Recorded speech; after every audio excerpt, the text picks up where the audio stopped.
nome de Jesus Cristo, aquele que veio buscar e salvar o perdido. Amém.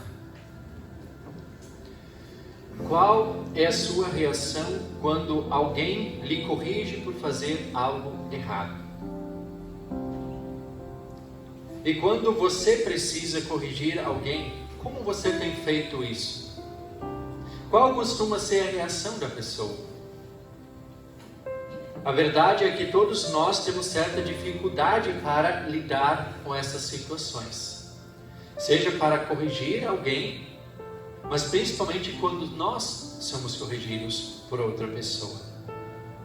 Essas situações podem gerar conflitos, ressentimentos, desentendimentos, estremecer relacionamentos. Por isso é sempre difícil enfrentar essas situações naturalmente. E quando o irmão na igreja vive em pecado, como deveríamos proceder? E aqui é importante lembrar que não estou me referindo a os pecados que todos nós cometemos diariamente, porque somos pecadores. Pecados dos quais nós nos arrependemos e regularmente também pedimos o perdão a Deus. Mas aqui falo de alguém que tenha cometido um pecado que compromete a sua conduta cristã e a sua boa convivência com os demais irmãos da igreja.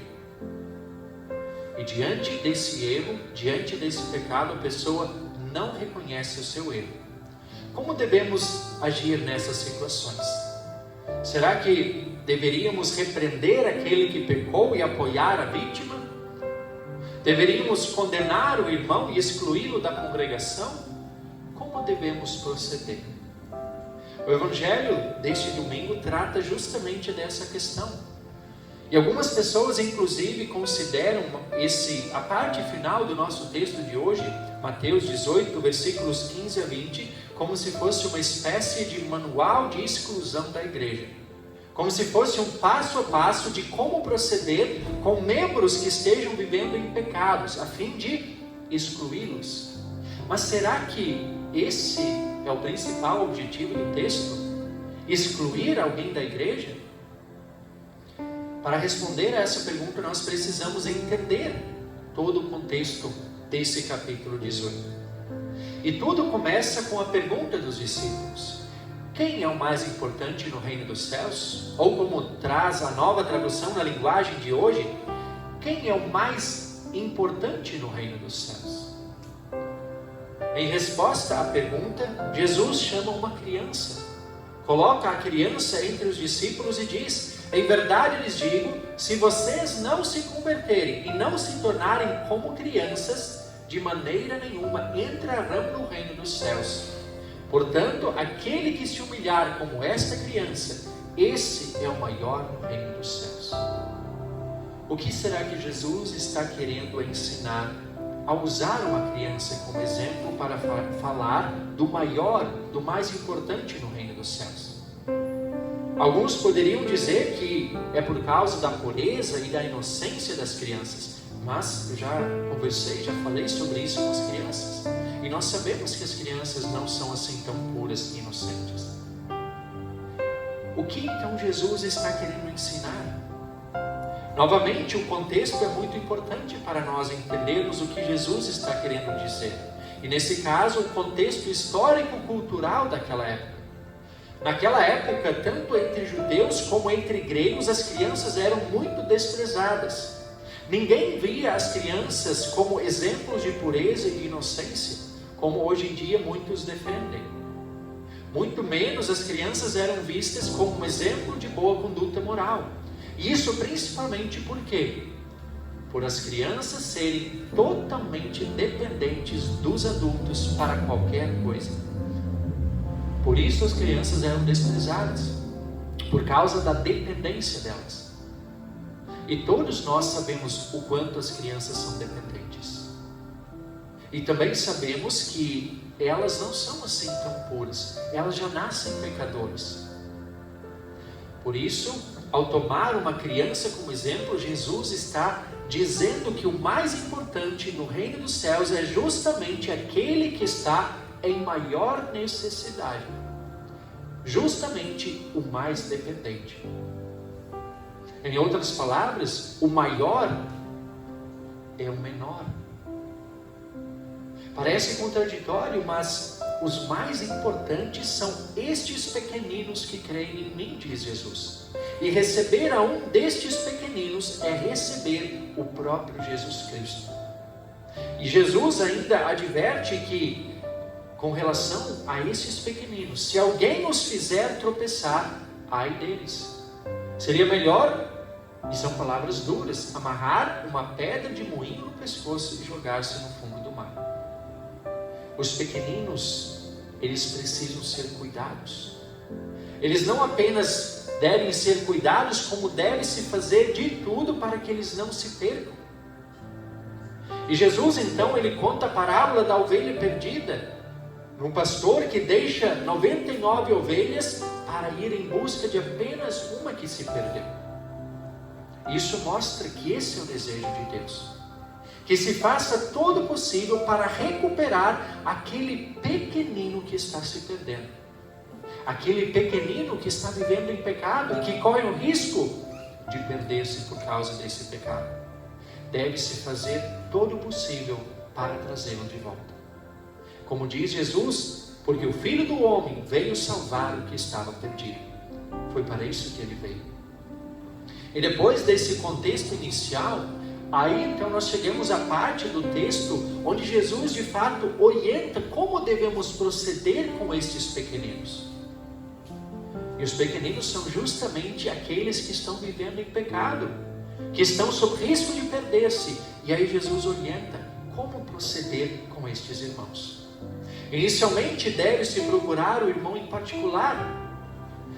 Deve-se mostrar, não através da própria vida, mas a partir da palavra, que a sua conduta é uma conduta errada, uma conduta pecaminosa, e a partir disso conduzi-lo ao arrependimento, fazer com que se arrependa para que receba o perdão. E se essa pessoa não der ouvidos a você em particular, devemos então levar conosco uma ou duas testemunhas, pessoas de confiança, para que juntos então possamos cuidar daquele pequenino, fazer tudo o possível para que ele reconheça o seu erro e se arrependa.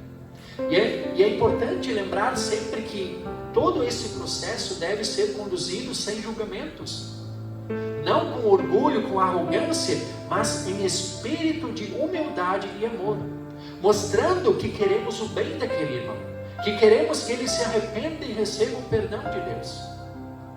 E se ainda assim, depois dessas duas primeiras instâncias, ele não aceitar, não reconhecer o seu erro, então a questão deve ser levada para toda a igreja. E aí novamente, não para que a igreja se reúna com pedras nas mãos a fim de condenar e julgar aquele irmão, mas para que toda a igreja em conjunto empreenda todos os esforços necessários para que a partir da palavra de Deus, essa pessoa reconheça o seu erro e receba o perdão. E se depois, mesmo depois de todo esse processo, a pessoa ainda não reconhecer o seu erro, então sim, como último recurso, essa pessoa deverá ser afastada da comunhão com os demais irmãos da igreja. E aqui se encaixa perfeitamente o texto do nosso Antigo Testamento, Ezequiel capítulo 33, onde o próprio Deus diz: se eu disser ao ímpio que ele certamente morrerá, e você não falar para advertir o ímpio do seu mau caminho, esse ímpio morrerá na sua maldade, mas você será responsável pela sua morte. Mas se você falar ao ímpio para o avisar do seu mau caminho, para que dele se converta, e ele não se converter no seu caminho, esse ímpio morrerá na sua maldade, mas você terá salvo a sua vida. Vejam quanta responsabilidade. Quando alguém vive em pecado, é nossa responsabilidade avisá-lo. Avisá-lo para que se arrependa do seu pecado. Caso não façamos isso, nós poderemos ser responsabilizados pela perdição deste irmão. E se nós o avisarmos, se nós o alertarmos, e ele ainda assim não reconhecer o seu erro, essa pessoa estará sujeita sim à condenação, mas nós não seremos responsabilizados, porque fizemos aquilo que Deus quer que façamos. Mas acima de tudo é preciso lembrar que o principal objetivo desses textos, tanto esse texto de Ezequiel, mas principalmente o texto de Mateus capítulo 18, quando se trata de repreender, de alertar, de admoestar alguém que está vivendo em pecado, o objetivo nunca é condenar um irmão, nunca é excluir definitivamente alguém da igreja, mas fazer de tudo para que ele se arrependa do seu pecado e receba o perdão.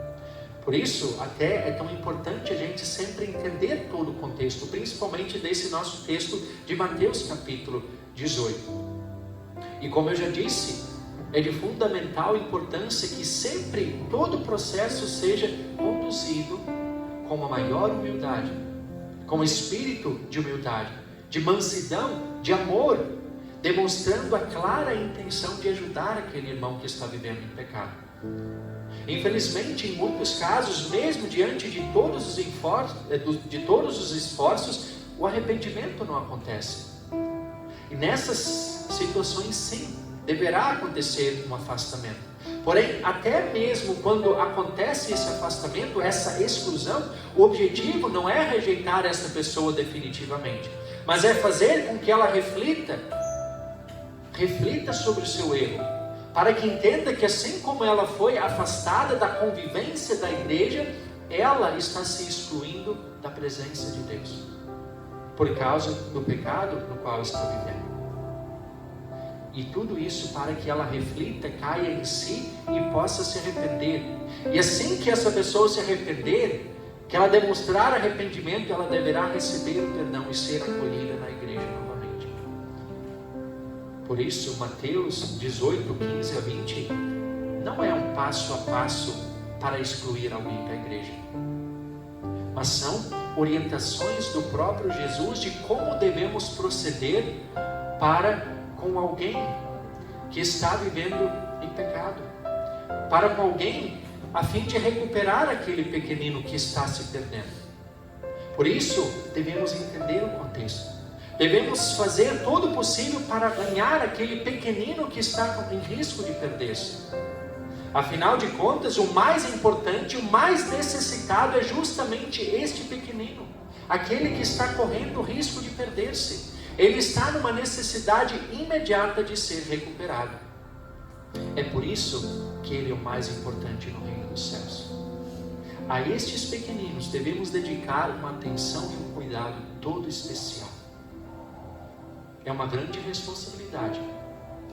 E tudo isso nos mostra a gravidade e a seriedade do pecado. Alguém que vive em pecado está sujeito à condenação eterna.